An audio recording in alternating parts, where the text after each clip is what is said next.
تو جانتے ہیں اہل بیت کسے کہتے ہیں، ہم تو دامان اہل بیت کے لیے تو دعا کرتے ہیں۔ شیخ سعدی نے ہمیں یہ دعا سکھائی ہے، خدایا بحق بنی فاطمہ کہ برقول ایمان کنم خاتمہ، اگر دعوتم رد کنی ور قبول، منو دست دامان آل رسول۔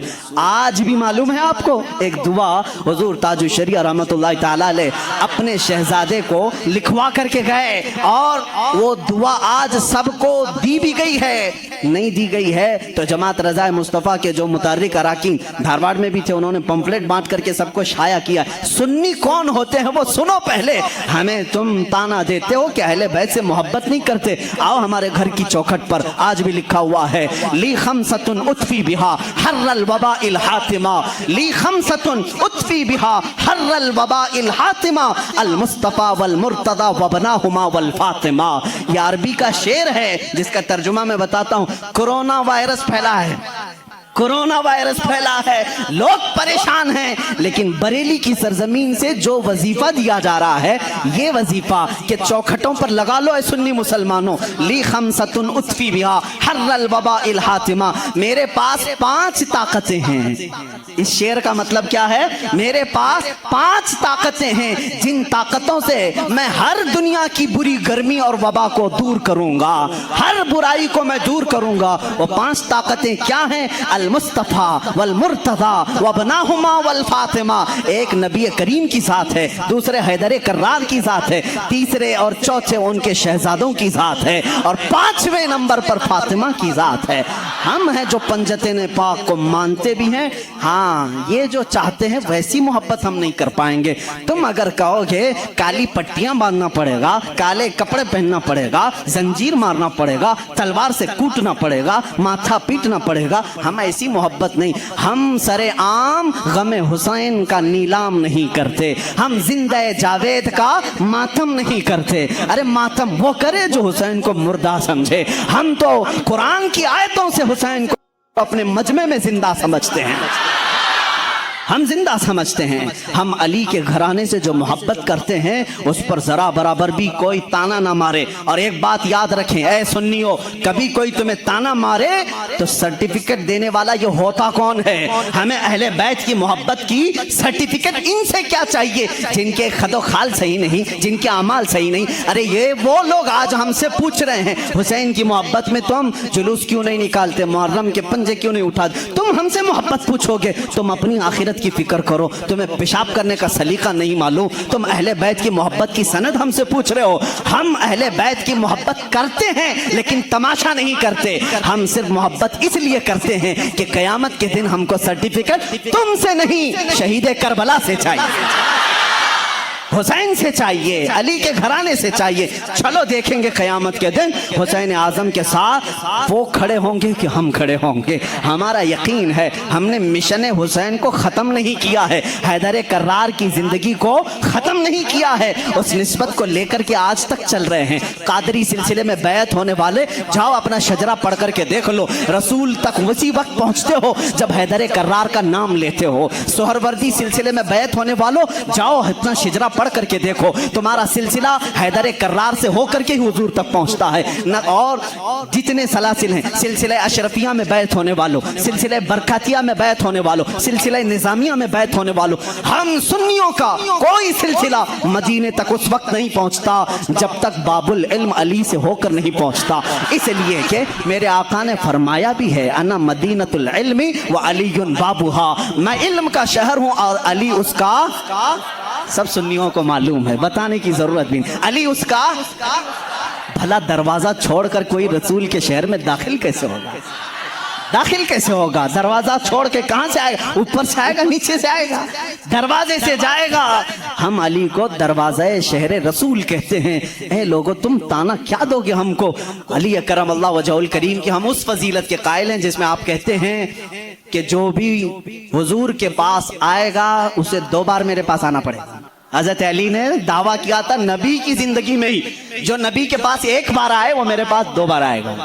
نبی کے پاس ایک بار آئے, میرے پاس 2 بار آئے. کچھ لوگ جا کر شکایت کیے, علی تو ایسا کہہ رہے ہیں, اس سے لگ رہا ہے نبی سے بڑھ کر کی فضیلت ہو گئی. حضور نے بلایا, علی تم نے ایسا کہا؟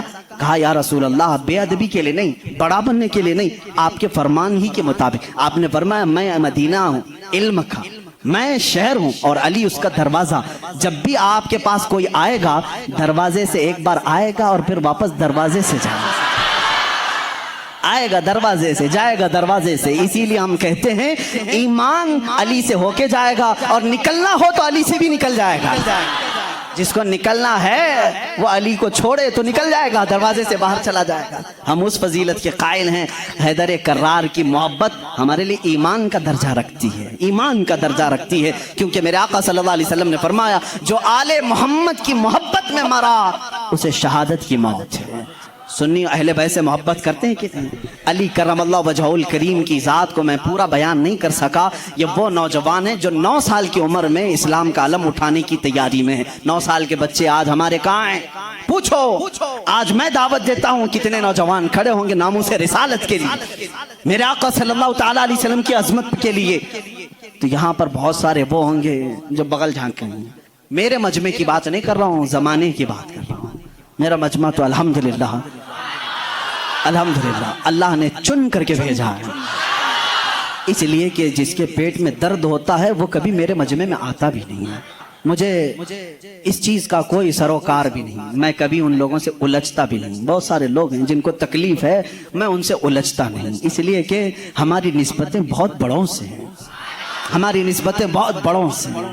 اور اگر آج ہی مجھے کوئی ہمارا بچہ کہہ رہا تھا فلاں ایسے آپ کو گالی دے رہا ہے, فلاں ایسے, ہزاروں محبت کرنے والے ایک نظر کا ٹیکا تو ہونا ہی چاہیے. کوئی تکلیف کی بات نہیں, پورے سارے محبت کریں. ایسا تو اللہ نے اپنے نبی کے ساتھ نہیں کیا, اپنے نبی کے ساتھ نہیں کیا. ایک بار حضرت یحییٰ نبی ہیں, دعا کیا انہوں نے, اے اللہ سب نبیوں کو تو نے کچھ نہ کچھ عطا کیا, میرے لیے عطا کر کہ کوئی بھی مجھے برا کہنے والا نہ ہو. حضرت یحییٰ نے یہ دعا کی. جانتے ہیں جواب میں اللہ نے کیا فرمایا؟ اے یحییٰ, جو چیز میں نے خود اپنے لیے نہیں رکھی, جو چیز خود میں نے اپنے لیے نہیں رکھی وہ تجھے کیسے دوں؟ اللہ تعالیٰ کو بھی گالیاں دینے والے موجود ہیں کہ نہیں؟ اللہ کے شان میں برے کلمات کہنے والے آج بہت سارے ہیں. تو یہ بات سمجھ کر کے چلو, آج بہت ساروں کو کوسنے والے ہیں. یہاں پر حضرت علی کی بات آئی ہے. ابھی آخری دن ہے, میں بڑی معذرت کے ساتھ, ملا باڑے والے آپ سنبھال لو, اس لیے کہ کربلا ہونے والا ہے 2 دن کے بعد, تھوڑا سا وقت لگے گا. حیدر کرار رضی اللہ تعالیٰ ان کی ذات کو لے کر اور حضرت امیر معاویہ کی ذات کو لے کر ٹکراتے ہیں, اور سنیوں کے عقیدے کو خراب کرنے کی کوشش کرتے ہیں, سنیوں کے عقیدوں کو خراب کرنے کی کوشش کرتے ہیں. ایک طرف حضرت علی اور حضرت معاویہ, جنگیں ہوئی ہیں ان کے درمیان, لیکن وہ اجتہادی خطائیں تھیں. اس وقت جو حالات تھے اس کی وجہ سے ہو گئی آپس میں, لیکن دونوں صحابی رسول ہیں. سنی یہ مانتا ہے کہ دونوں صحابی رسول ہیں. حضرت امیر معاویہ کی شان میں بھی کہو گے تو ایمان ہاتھ سے جائے گا, کیونکہ ان کے لیے بھی حدیثیں آئی ہیں. اور حضرت علی کرم اللہ وجہہ الکریم وہ تو داماد رسول ہیں, رسول کریم صلی اللہ تعالیٰ علیہ وسلم کے جانثار صحابہ ہیں, اس وقت کھڑے ہوئے ہیں جب کوئی نہیں تھا. حضرت علی رضی اللہ تعالیٰ عنہ کی فضیلت بیان سے باہر ہے. ان کی شان میں ایک جملہ بھی نہیں کہہ سکتے, ان کی شان میں بھی نہیں. جو ان کے ساتھ معاملات ہوئے, مجھے حیرت ہوتی ہے, گلی نکڑ میں گھومنے والا نوجوان واٹس ایپ میں, فیس بک میں مناظرے کر رہا ہے, معاویہ باغی تھے, علی حق پر تھے. ظالم فیصلہ وہ کرے گا جو ان دونوں سے بڑا ہوگا. بات صحیح ہے؟ حضرت امیر معاویہ ہوں, حضرت علی کرم اللہ وجہہ الکریم ہوں, ان دونوں کا اگر فیصلہ آئے تو کون فیصلہ کرے گا؟ جو ان دونوں سے بڑا ہوگا, وہ محمد رسول اللہ کی ذات. اس کو زینت القرآن کہا جاتا ہے, قرآن کی زینت ہے. اور اللہ کریم نے اس میں اپنی مخلوقات میں سے 2 مخلوق سے یہ پوچھ رہا ہے, ایک جنات سے اور ایک انسانوں سے. فَبِأَيِّ آلَاءِ رَبِّكُمَا تُكَذِّبَانِ, مشہور و معروف آیت ہے جو کنٹینیو کئی مرتبہ ریپیٹ ہوئی ہے اس سورے میں. اور اللہ تعالیٰ فرماتا ہے, اے جنات اور اے انسانوں, تم میری کون کون سی نعمتوں کو جھٹلاؤ گے. تو اس سے پتہ چلتا ہے کہ اللہ تبارک و تعالیٰ نے جنات کو بھی مخاطب فرمایا, تو وہ بھی مکلف ان تمام چیزوں کے ہیں. نعمتوں کی ناشکری نہ کریں, اللہ کی عبادت کریں, ان کے احکامات جیسے ہیں وہ اس مخلوق کو معلوم. لیکن اللہ تبارک و تعالیٰ نے سورہ رحمان میں جہاں جہاں یہ آیت بیان فرمائی دونوں سے مخاطب کیا، انسانوں سے بھی اور جنات سے بھی۔ جنات ہمارے سے بھی زیادہ نافرمان گزرے ہیں، اور انسانوں کی پیدائش سے پہلے جنات کو اس زمین پر بھیجا گیا تھا۔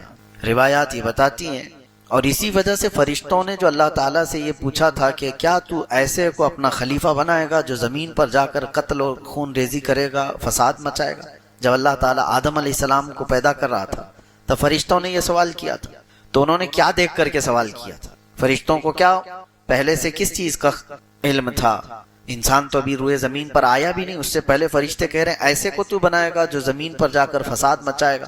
تو روایات یہ بتاتی ہیں کہ فرشتے اس بات پر قیاس کر رہے تھے، اس سے پہلے بھی ایک مخلوق آئی، وہ جنات تھے، اور ان کو روئے زمین پر جب بھیجا گیا تو انہوں نے بڑا قتل اور خون ریزی مچائی، بہت فساد کیا اس روئے زمین پر، اور جنات کی تعداد انسانوں سے بھی 10 گنا زیادہ۔ بعد میں پھر ان کو سب کو اس روئے زمین سے بھگا دیا گیا جزیروں کی طرف، اور روئے زمین کو خالی کر دیا گیا انسان کے لیے۔ اور آج الحمدللہ آپ صحیح سلامت جی رہے ہیں اس روئے زمین پر کہ جنات کو پہلے سے ہٹایا گیا۔ پھر بھی کچھ لوگوں میں آ جاتے ہیں جنات، کچھ کے تو ریئل ہوتے ہیں اور کچھ کے ناٹک ہوتے ہیں۔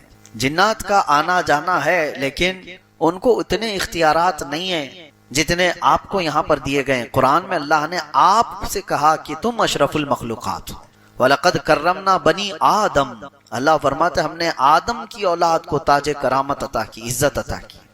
وَحَمَلْنَاهُمْ فِي الْبَرِّ وَالْبَحْرِ، ہم نے خشکیوں میں اور تریوں میں اس کو طاقت دی ہے۔ وَفَضَّلْنَاهُمْ عَلَى كَثِيرٍ مِّمَّنْ خَلَقْنَا تَفْضِيلًا، اللہ فرماتا ہے ہم نے جتنی مخلوق بنائی ان میں سب سے اس کو افضل بنایا۔ لَقَدْ خَلَقْنَا الْإِنسَانَ فِي أَحْسَنِ تَقْوِيمٍ، ہم نے انسان کو سب سے اچھی صورت میں بنایا۔ اللہ کی یہ پسندیدہ مخلوق، اللہ کی چنندہ مخلوق انسان ہے۔ رہی بات جنات کی، تو انہوں نے سرکشی کی، نافرمانیاں کی، لیکن ان میں بھی بہت سارے فرما بردار ہوئے۔ اللہ کے رسول صلی اللہ تعالیٰ علیہ وسلم کے بتانے سے ہمیں پتہ چلتا ہے، حضور نے فرمایا یہ سورہ رحمان میں نے جنات کے سامنے بھی تلاوت کی تو وہ تم سے اچھا جواب دے رہے تھے، یعنی وہ رو رہے تھے اور گڑ گڑا رہے تھے اور یوں کہتے تھے کہ اے اللہ ہم تیری کسی نعمت کی ناشکری نہیں کرتے، ہم تیری کسی نعمت کو نہیں جھٹلاتے۔ تو ان آیتوں کے جواب میں دل سے آدمی کو یہ کہنا چاہیے جب بھی یہ تلاوت ہو، فَبِأَيِّ آلَاءِ رَبِّكُمَا تُكَذِّبَانِ، تم کون کون سی نعمتوں کو میری جھٹلاؤ گے؟ تو آپ دل میں یہ اللہ کریم کی بارگاہ میں عرض کریں، لا نکذب بآیاتک یا اللہ، اے اللہ ہم تیری کوئی نشانی کو نہیں جھٹلاتے، ہم تیری کسی نعمت کا انکار نہیں کرتے۔ یہ تو عربی میں ہے، جبکہ سورہ والتین جب پڑھتے تھے میرے آقا صلی اللہ تعالیٰ علیہ وسلم، اس کی آخری آیت کیا ہے؟ الیس اللہ باحکم الحاکمین، جس کا مطلب ہوتا ہے کیا اللہ احکم الحاکمین نہیں ہے؟ سارے حاکموں کا حکم نہیں ہے اللہ؟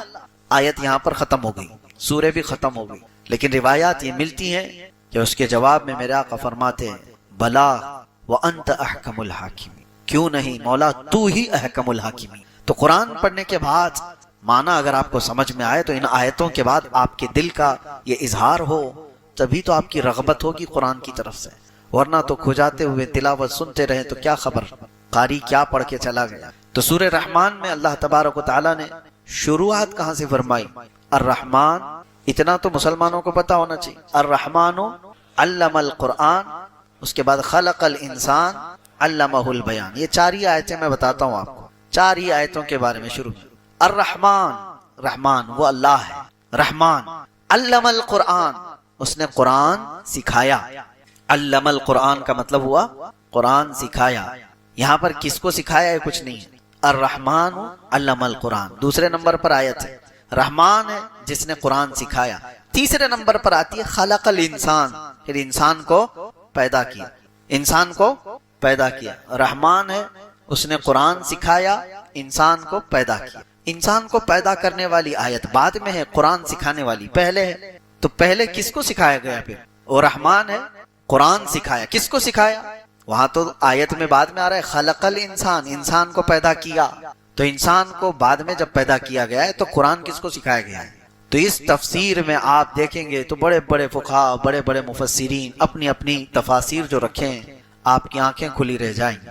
خلق الانسان سے مراد کون سا انسان ہے؟ وہ آدم علیہ السلام، آدم علیہ السلام کو پیدا کیا۔ اور علم القرآن، قرآن کس کو سکھایا؟ وہ نور محمدی کو سکھایا، جس کا فرمان خود فرمان عالی شان ہے، کنت نبیا و آدم بین الماء والتین، میں تو اس وقت بھی نبی تھا جب آدم کو مٹی اور پانی میں گوندھا جا رہا تھا۔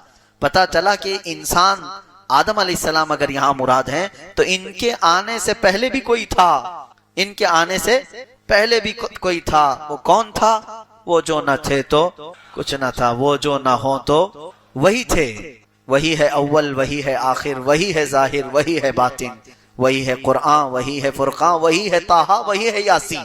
لوح بھی تو، قلم بھی تو، تیرا وجود الکتاب، گنبد آبگینہ رنگ تیرے محیط میں حباب۔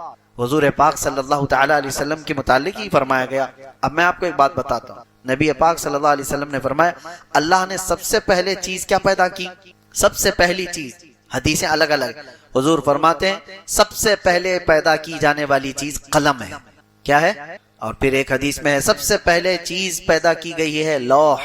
لوح کا مطلب وہ تختی جس پر سارے لوگوں کی تقدیریں لکھی گئی۔ تو ایک حدیث میں ہے کہ اللہ کے نبی صلی اللہ علیہ وسلم فرماتے ہیں سب سے پہلے اللہ نے قلم کو پیدا کیا، اور ایک حدیث میں سب سے پہلے اللہ نے لوح کو پیدا کیا، اور حدیث جابر میں تو اللہ کے نبی فرماتے ہیں سب سے پہلے اللہ نے میرے نور کو پیدا کیا، حضور کے نور کو پیدا کیا۔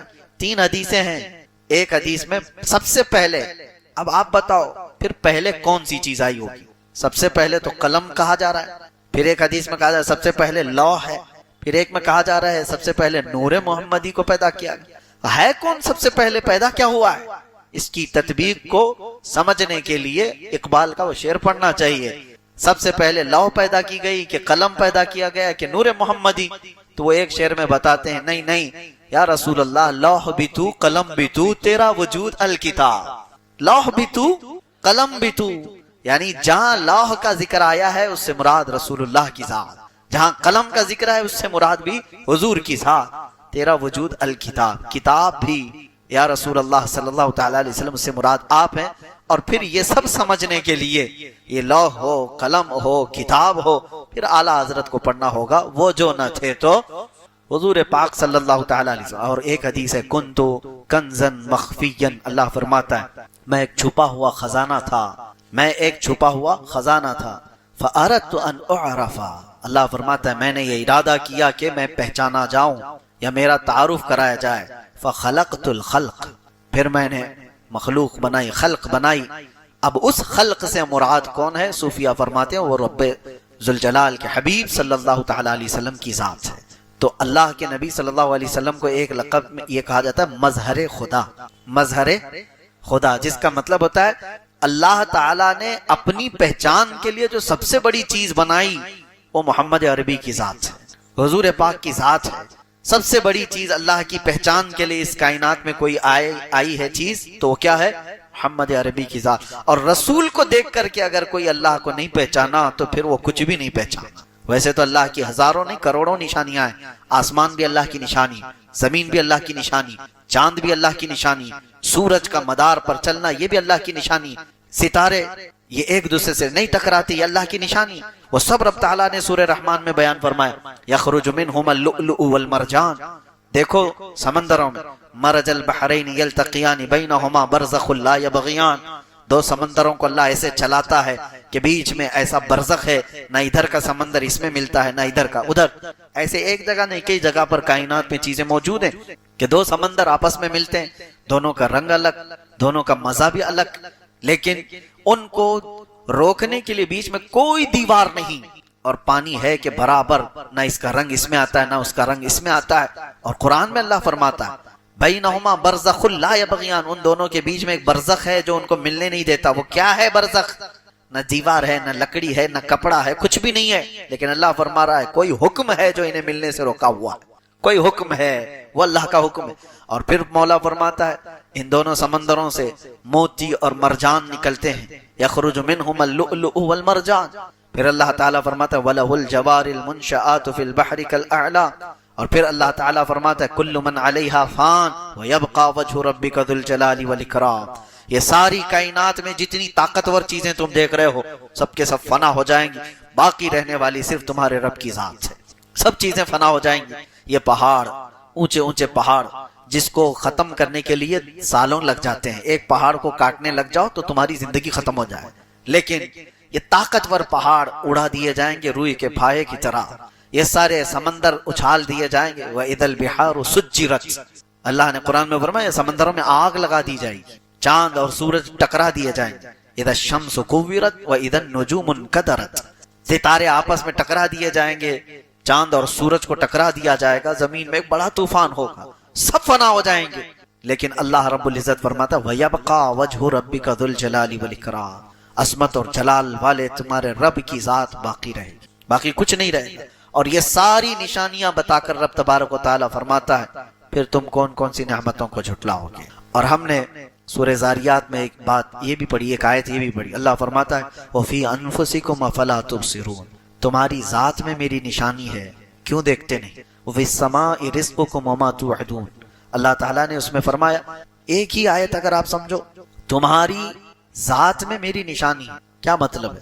حضرت محبوب الہی نظام الدین اولیاء رحمۃ اللہ تعالیٰ علیہ فرماتے ہیں کہ انسان کے جسم کے اندر جتنی نسیں ہیں اللہ کو پہچاننے کے اتنے راستے ہیں. اور نسیں کتنی ہیں, کہا گیا کہ کھول کر کے بچھا دیے جائیں تو ہزاروں کلومیٹر کا سفر ہو جائے. ہمارے جسم کے اندر کی جو رگیں ہیں اس کو کھول کر بچھا دیا جائے تو ہزاروں کلومیٹر کا سفر ہو جائے. کوئی آج تک گن نہ سکا کہ یہ رگیں کتنی ہیں, نسیں کتنی. اس میں ایک ڈیمیج ہو جائے تو اس کو آدمی پھر ریکور نہیں کر پاتا. کچھ وہ ہوں گی جو نسیں بڑی آپ کو نظر آتی ہیں, کچھ وہ ہیں جو مائکروسکوپ سے دیکھی جاتی ہیں, خوردبین سے دیکھی جاتی ہیں. دماغ کے اندر ہی جو نسیں ہیں کئی 100 کلومیٹر تک اس کا مسافت ہو سکتی ہے. اور حضرت امام اعظم ابو حنیفہ رحمۃ اللہ تعالی علیہ فرماتے ہیں من عرف نفسہ فقد عرف ربہ. جس نے اپنے آپ کو پہچان لیا وہ اپنے رب کو پہچان لیا. کبھی آپ دیکھو کون ہے جو میری پوری زندگی کا نظام سنبھالا ہوا ہے, کون ہے مجھے زمین پر صرف 2 ٹانگوں پر کھڑا رکھتا ہے, گرنے نہیں دیتا. امام جعفر صادق رضی اللہ تعالیٰ عنہ سے پوچھا گیا آپ کوئی نشانی بتائیں اللہ تبارک و تعالیٰ, تو فرماتے ہیں کہ پرندوں کو دیکھو, پرندوں کو دیکھو, وہ ایک تار پر پوری رات سو جاتے ہیں, انہیں گرنے کون نہیں دیتا. کون ہے جو انہیں گرنے سے بچاتا ہے. حقیقت ہے کبھی آپ نے سوچا اس طرح, نہ وہ جھولے کھاتے ہیں نہ ان کو, حالانکہ وہ گہری نیند میں سو جاتے ہیں پتلی پتلی 2 ٹانگوں سے ایک تار پر بیٹھ کر. کیا انسان اس طرح تار پر بیٹھ سکتا ہے؟ ان کا کام تم نہیں کر سکتے, تمہارا کام وہ نہیں کر سکتے. امام جعفر صادق فرماتے ان پرندوں کو دیکھو کون ہے جو انہیں ان پتلی تاروں پر بٹھاتا ہے اور گرنے سے محفوظ رکھتا ہے, وہ اللہ ہے. ما یمسکہن الا اللہ. قرآن میں خود اللہ فرماتا ہے اولم یروا الی الطیر فوقہم صافات ویقبضن ما یمسکہن الا الرحمن. کیا تم پرندوں کو نہیں دیکھتے جو آسمانوں پر اڑتے ہیں اور ان کو گرنے سے بچائے رکھتا ہے؟ کون ہے؟ الا الرحمن, سوائے رحمان کے کوئی نہیں. تو یہ ساری نشانیاں کائنات میں موجود ہیں. اور آج کا زمانہ مجھے حیرت ہو رہی ہے, ابھی چند دن قبل کیرلا کے سلسلے میں آپ کو پتا ہوگا کہ ہائیلی ایجوکیٹڈ لوگ ہیں, لٹریسٹی وہاں پر انڈیا کے سارے سٹیٹس کے اعتبار سے 100% ہو چکی ہے, پڑھے لکھے لوگ مانے جاتے ہیں. لیکن میرے کئی رشتہ دار ہیں, انہوں نے مجھ سے ہی کہا کہ سب سے حیرت کی بات ہے کہ سب سے زیادہ ایتھیزم کیرلا میں ہو رہا ہے. ایتھیسٹ ملحدین کی تعداد کثرت سے وہاں پھیلتی جا رہی ہے. حیرت ہوئی, میں جانتا ہوں کیرلا کو اچھی طرح سے, بچہ بچہ سورہ یاسین حفظ کیا ہوا رہتا ہے. ہر گھر میں تلاوت قرآن کا معمول ہے. فجر کی جماعت میں آپ وہاں جا کر دیکھیں, مسجدوں میں تو ایسے لگے کہ جمعہ میں ہیں, ساری نمازوں میں اس طرح سے نمازوں کی پابند. لیکن آج وہ علاقہ ملحدین کی زد میں آ گیا ہے. یہ ایتھیزم کہاں سے آ رہا ہے؟ یہ نشانیاں اللہ تبارک و تعالیٰ کی بے حساب دیکھ کر پڑھے لکھے لوگ گمراہ کیسے ہوتے ہیں. ایک بات یاد رکھیں, صرف آدمی کا پڑھا لکھا ہونا کافی نہیں. علم الگ چیز ہے, نور علم الگ چیز ہے. علم تو شیطان کے پاس بھی تھا اور وہ گمراہ ہوا. نور علم جس کے پاس ہوتا ہے وہ ولایت پا جاتا ہے.